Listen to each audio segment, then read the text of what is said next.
Olá, jardim querido, paz e bem. Nós vamos para mais um devocional do jardim. E o devocional de hoje tem por título Aprenda com os erros. Está baseado na leitura da primeira carta de Paulo aos Coríntios, capítulo 10, versículos de 1 ao 11, que diz assim: Irmãos, não quero que vocês se esqueçam do que aconteceu muito tempo atrás, quando os nossos antepassados foram guiados por uma nuvem que ia diante deles e atravessaram o mar. Na nuvem e no mar, todos foram batizados como seguidores de Moisés. Todos comeram do mesmo alimento espiritual e todos beberam da mesma água espiritual, pois beberam da rocha espiritual que os acompanhava, e essa rocha era Cristo. No entanto, Deus não se agradou da maioria deles, e seus corpos ficaram espalhados pelo deserto. Tais coisas aconteceram como advertência para nós, a fim de que não cobicemos o que é mal, como eles cobiçaram. Nem adoremos ídolos, como alguns deles adoraram. Segundo as Escrituras, todos comeram e beberam e se entregaram à farra. E não devemos praticar a imoralidade sexual, como alguns deles praticaram, e morreram 23.000 pessoas num só dia. Também não devemos pôr Cristo à prova, como alguns deles puseram e foram mortos por serpentes. E não se queixem, como alguns deles se queixaram e foram destruídos pelo anjo da morte. Essas coisas que aconteceram a eles nos servem como exemplo. Foram escritas como advertência para nós que vivemos no fim dos tempos. O texto do devocional de hoje, ele fala a respeito, da criação da biblioteca de erros. O que é a biblioteca de erros? É um conjunto, com mais de 2.000 livros que foram agrupados para evitar que erros financeiros como os que levaram à crise, de 1929, causada, a partir da quebra da Bolsa de Valores de Nova York, em outubro de 29, numa sexta-feira, e a crise de 2008, elas voltam a ocorrer. Na realidade, quando se fala em biblioteca de erros, a ideia é você juntar ali uma grande quantidade de títulos, que contenham ali um conhecimento necessário para que as populações futuras elas evitem, cometerem erros, que populações do passado cometeram. Então, o que a gente observa é que, de acordo com os seus curadores, que foram, o curador é aquele camarada que faz a seleção, das obras, eles, eles dizem, que essa biblioteca, de erros, ela é um exemplo, de como pessoas inteligentes continuam a fazer coisas estúpidas. E quando a gente vai para o texto da carta aos Coríntios, que a gente acabou de ler, da mesma forma que os curadores, da biblioteca de erros, ao selecionarem esses textos, que ficam lá na biblioteca, dizem que ela é a única forma de contribuir para que as populações elas construam, uma economia forte, baseada na aprendizagem, com os erros do passado. A mesma coisa Paulo faz nesse texto que nós lemos, desligar a televisão aqui. Da mesma forma, Paulo faz nesse texto que nós lemos. Paulo lembra aos coríntios que, para evitar de ceder à tentação e ter uma vida forte espiritual, é necessário que eles se voltem para o passado e aprendam com os erros do povo de Deus a partir do momento, né, em que o povo começou a caminhar pelo deserto, né? Deus ele livrou o seu povo com mão forte, né, da escravidão no Egito. Deus ele guiou, né, o seu povo pelo deserto. Eles tiveram ali, naquele momento em que estavam no deserto, eles tiveram uma experiência ímpar, uma experiência grandiosa, né, do agir de Deus em favor daquele povo, de forma que, para que eles pudessem caminhar à noite, Deus mandava uma coluna de fogo, né, para iluminar o caminho deles, né? Quando eles estavam caminhando ali no deserto a gente sabe, né, clima árido, calor escaldante ao longo do dia e temperatura muito fria à noite. Então, para que eles não cozinhassem ali, né, com o sol quente, Deus mandava uma nuvem, né? A nuvem cobria o povo ali caminhando. Quando eles estavam com fome, Deus mandou o maná. Quando eles enjoaram do maná, Deus mandou as codornizes, né? Quando eles estavam com sede, Deus fazia brotar água de rocha. E eles viram todo o agir de Deus em benefício deles, mas mesmo assim eles murmuraram, né, por aquela situação, muitos dizendo, né, tirou a gente do Egito, onde a gente tinha pelo menos ali o pão, para a gente morrer aqui no deserto. Alguns criaram ali, né, a imagem do bezerro de ouro para adorar quando Moisés ele subiu, né, ao monte ali para falar com Deus. Quando ele volta, está o povo adorando um bezerro de ouro.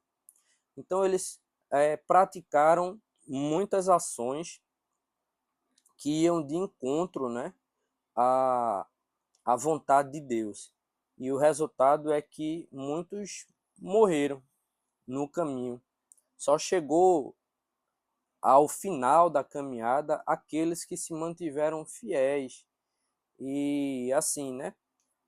Quando a gente para estudar a geografia do local, de onde eles saíram, né, para onde eles chegaram, a gente vê que eles fizeram um caminho de mais ou menos 11, 12, 15 dias. Eles fizeram aquele caminho em 40 anos. Significa dizer que eles passaram muito mais tempo do que deveriam, né, para chegar. Por quê? Porque Deus estava ensinando ali ao seu povo. Antes deles pisarem, né, na terra prometida, Deus passou aquele tempo ali ensinando eles no intensivo, né? Assim, na verdade, pelo tempo eu não diria um intensivo, mas num curso de especialização muito grande para que eles entendessem que o poder de Deus, né, e como Deus ele age em benefício do seu povo. Mas mesmo assim eles cometeram erros e eles realizaram ali práticas, né, que desagradam a Deus. Nesse sentido, Paulo ele lembra aos coríntios, né, para que os coríntios evitassem, né, de fazer a mesma coisa, eles tinham que aprender com os erros do povo, né, do passado. Então era necessário aprender com os erros do povo de Deus no passado, para certificar de que eles não iriam repetir aqueles mesmos erros, né? Então, não ficando confiantes demais com o privilégio, né, espiritual de serem filhos, né, e filhas de Deus, e que, ao refletir sobre os erros do passado, eles evitassem, né, de cometer os mesmos erros, né, que o povo de Deus cometeu. Então, há quem diga, por exemplo, né, que no passado existe sabedoria. Sabedoria por quê? Porque quando você avalia o passado, né, e você observa, né, os erros, né, que homens e mulheres cometeram no passado, se você for uma pessoa minimamente ligada, né, inteligente, você vai evitar de fazer aquilo. Exemplo, quando um pai, uma mãe, ele está educando um filho, né? Você tem uma criança em casa, criança de 1 ano, né? Começa a caminhar, começa a andar, aí sai batendo na casa toda, pegando em tudo que vê pela frente, porque ela está aprendendo ali e ela não tem ainda, por exemplo, o conhecimento, né, que um adulto tem para saber que não deve colocar o dedo em uma tomada, né? Uma tomada de energia. Então, muitas vezes, quando a criança ela vê, ela vai colocar o dedo ali, o dedo pequenininho, corre o risco de levar um choque. Aí, às vezes, o que é que o pai faz, ou a mãe faz? Dá um tapinha. Tira a mão daí, menino. Um tapinha. Ela tenta colocar de novo outro tapinha. Até que a criança, ela percebe que não pode colocar o dedo ali. E ó, lógico que eu estou dando um exemplo, mas não é no sentido de estimular para que ninguém esteja batendo em criança, não, não é isso não. Mas eu estou falando porque existem, né, pessoas que fazem isso, né? Não é nem aquele tapa, né, forte, é mais no sentido de tira a mão daí, menino. Tira a mão daí. Aí a criança, né, ela com o passar do tempo, ela vai percebendo. Da mesma forma, por exemplo, quando a gente é criança, né? A gente tá brincando no meio da rua, aí a gente observa, dia de chuva você tá descendo um barrancozinho de barro ali, dia de chuva. Aí você aprende que se você pisar nos locais onde não tem uma grama, né? Descendo ali, né? O barranco, você pisa diretamente no barro molhado, você pode escorregar e descer ribanceira abaixo. Então, a gente vai aprendendo com os nossos erros. Então, os erros, eles também... existe uma pedagogia também no erro, né? De forma que Paulo ele se utiliza dessa pedagogia do erro, né, para mostrar para os coríntios, né, que eles deveriam aprender com o passado. Quando a gente estuda, né, as teorias do conhecimento, né, as teorias da aprendizagem, que a gente estuda, por exemplo, uma teoria chamada de construtivismo, principalmente o construtivismo do Jean Piaget e o do Lev Vygotsky, né, o socio-interacionismo, né, do Lev Vygotsky. No construtivismo piagetiano, né, que a gente estuda, a gente que faz licenciatura, a gente que estuda pedagogia, a gente estuda isso daí. Para os construtivistas, o erro ele tem um papel pedagógico também. Então, nesse sentido, né, quando a gente vai estar ali, está ensinando uma criança a respeito de um determinado tema e ele erra, um construtivista não necessariamente ele vai punir ali com a nota baixa, né, a, a criança, né, por aquele erro. Ele vai pegar aquele erro, vai sentar com a criança e vai trabalhar com ela. Olha, isso aqui você errou. Aí por que errou? Aí vai resgatar a partir do erro o conhecimento, né, que foi passado em sala de aula e utiliza o erro também como uma estratégia de aprendizagem.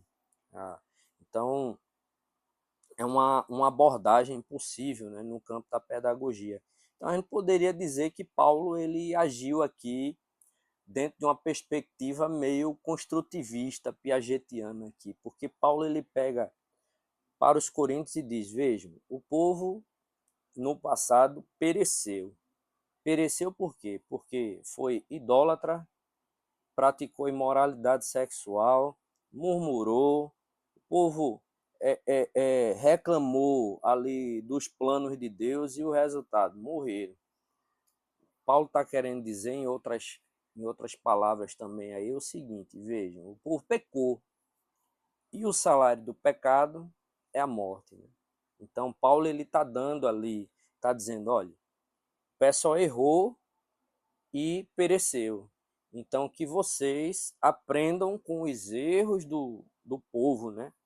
Hebreu mais antigo, para que vocês não venham a ter o mesmo fim. Porque o fim de quem erra, indo contra a vontade de Deus, contra os mandamentos de Deus, o final não é bom. Então, o texto, né, ele faz esse chamamento para que a gente aprenda com os nossos erros. Porque imagine o seguinte, né? A gente no ditado popular, a gente diz assim, errar é humano, mas permanecer no erro é burrice. Então, em outras palavras, a gente diz também, a gente não pode fazer todas as vezes a mesma coisa e esperar resultados diferentes.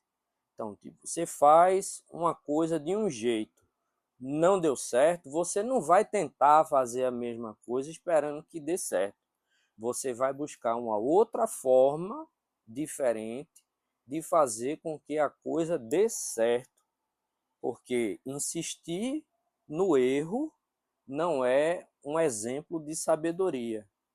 Insistir errando não é um exemplo de inteligência. Em outras palavras, Paulo também está fazendo um chamamento aos coríntios, dizendo assim, olha, sejam inteligentes, não se apeguem aos erros, aprendam com os erros para evitarem de serem taxados de ignorantes, e para evitarem o mesmo fim que o povo teve, que foi o fim, um fim trágico. Né? Então, que a gente possa, todos os dias, né, aprender, né, com os erros. Né? Ninguém está dizendo que se você errar é o fim do mundo. A depender do erro, é o fim do mundo. Existem erros que podem pôr fim à nossa existência. Exemplo, né, se eu vou atravessar uma BR,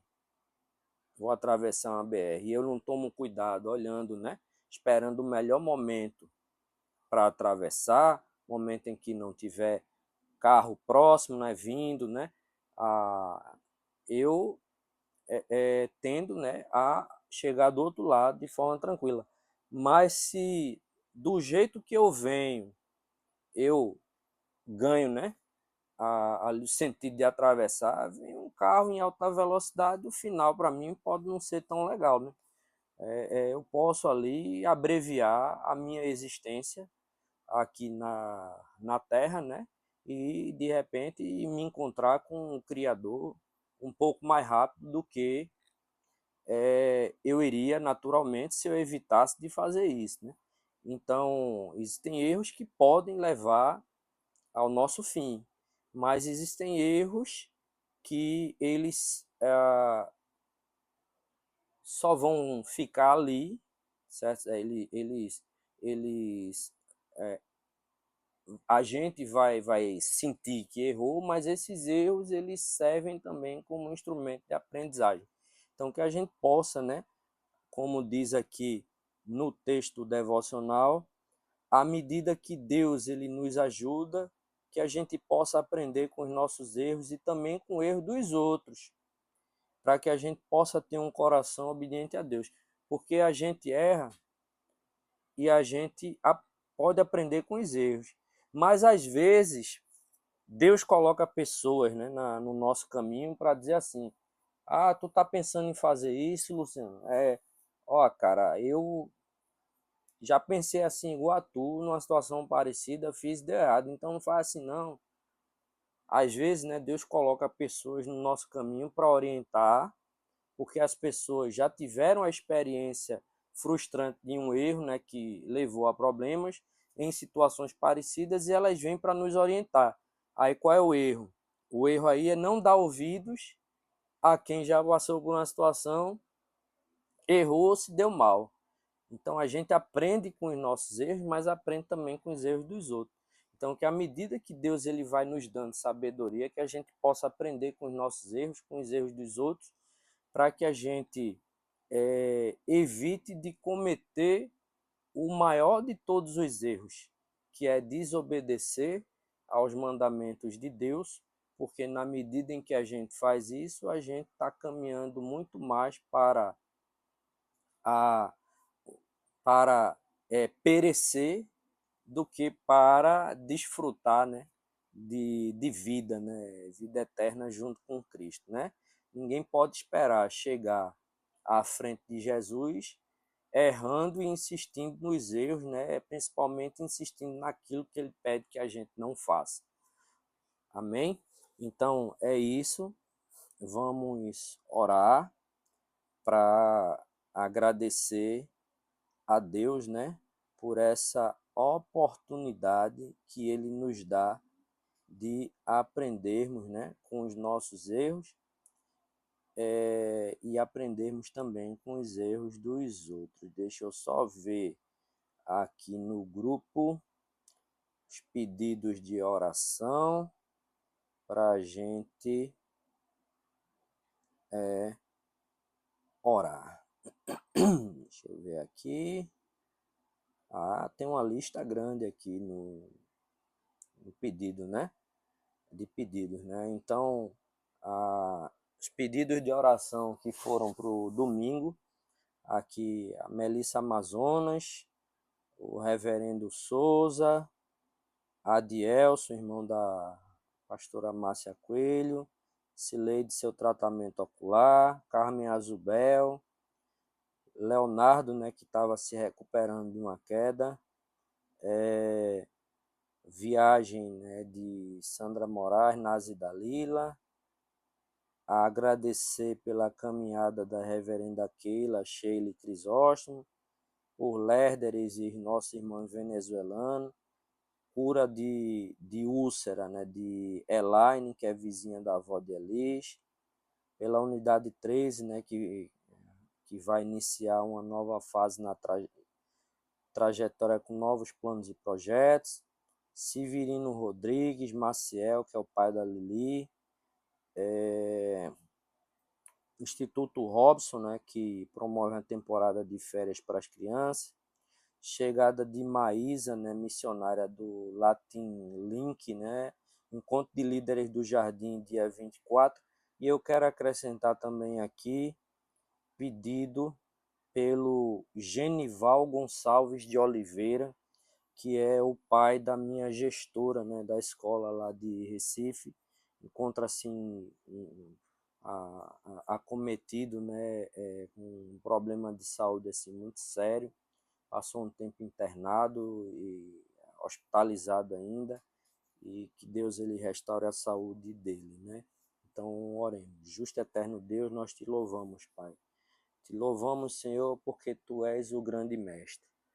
Mestre que nos ensina, Pai, dia e noite, nos ensina a cada instante que o melhor que nós podemos fazer é obedecer os Teus mandamentos e a Tua palavra, Pai. Quero te pedir, Senhor, por todas essas intenções de oração, vai atendendo, Senhor, de acordo com a Tua vontade, cada uma delas. Abençoa a nossa comunidade, os irmãos e irmãs, vai restaurando a saúde dos enfermos e enfermas, vai dando oportunidade de emprego para aqueles e aquelas que se encontram desempregados, vai abençoando aqueles e aquelas que se encontram em viagem, abençoa os projetos de nossa paróquia, Senhor, abençoa a nossa liderança representada na figura do nosso reverendo Maurício, reverendo Cláudio, reverenda Keila e reverendo Souza.